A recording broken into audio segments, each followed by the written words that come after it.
The Anything I Want Weekly, October 23rd, 2023, Issue 13. I've missed the last few weeks. I just couldn't bring myself to write anything. Things got busy in my life and I had to get into a new rhythm. Some of you might not know this, but I moved out of NYC and have been spending a majority of my time in New Jersey.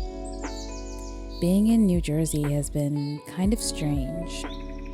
I never expected to be here during this chapter of my life, and so after resisting it for so long, I've been learning to surrender and accept it.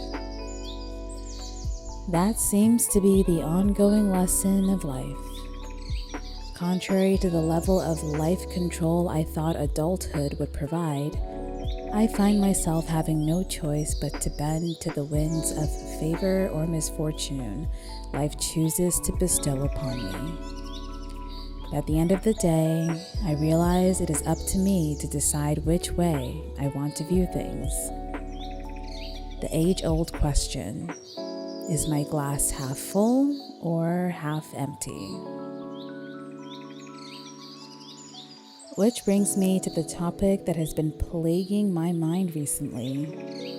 I've been having moments of being overly self-aware after instances where I feel I got too lost in an interaction or conversation and lacked self-awareness. Does that make sense?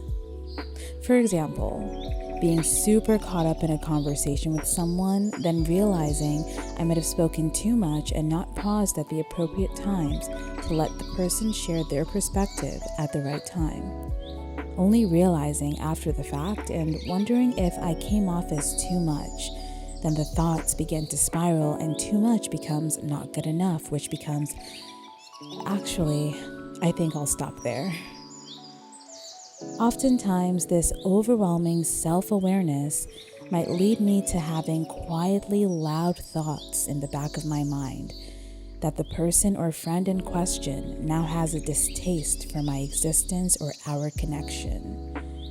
To be honest, I know these types of overthinking come from the sudden loss of the life I once knew and friendships I once cherished. The way I have felt ignored in the past when I was trying to be honest with someone about how I truly felt.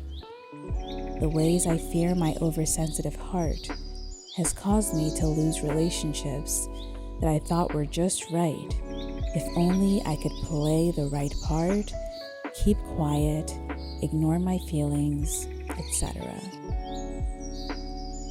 However, in many recent instances where the monster of self-deprecation comes out to play, I soon realize the thing it has blown out of proportion is not an issue at all, or at least not a big one.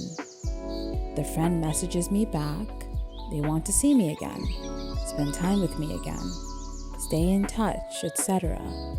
And even if they don't, why must I be tormented by the fear of it happening? Just because I have suffered loss does not mean I should not be open to forging new connections. It does not mean I have to be perfect in order to be loved. This realization came with an epiphany. This monster of self-deprecation's favorite accessory is the iconic rose-colored glasses. It loves to convince me that things were better in the past, that everything will go wrong because I was not good enough then, and I obviously must not be good enough now. Not until I learn to be perfect. Not until I am pristine in all my ways. But this is not true. It is important to walk through life with a sense of self-awareness. Next time I feel passionate about something or find myself going on a tangent during a conversation with others, it would be good to recognize that and adjust accordingly. However, to allow the self-awareness to become self-deprecation, to allow myself to become tormented by thoughts and feelings of inadequacy would only give the demons and monsters of the human experience free rein to turn me into an anxious and antisocial individual who feels she has no value in society or in the lives of those she loves. And that would be such a shame. For God has not given us a spirit of fear, but of power and of love and of a sound mind. 2 Timothy 1 verse 7. See you next time.